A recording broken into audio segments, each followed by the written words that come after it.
نقش فریادی ہے کس کی شوخی تحریر کا، کاغذی ہے پیرہن ہر پہ کرے تصویر کا۔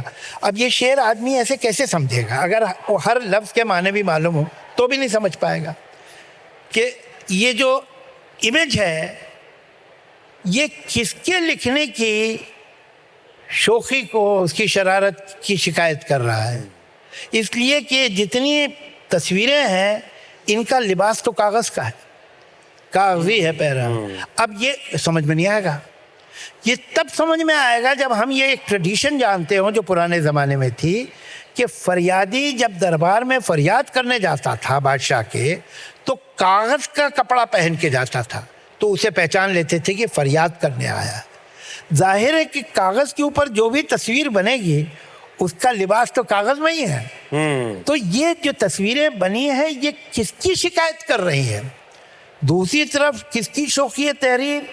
از دیر اینی سپریم پاور جو ان تصویروں کو بنا رہی ہے؟ تو یہ نقص تو اس کی شکایت کر رہا ہے، تو اسی لیے تصویریں کاغذ کے کپڑے پہنے ہوئے ہیں۔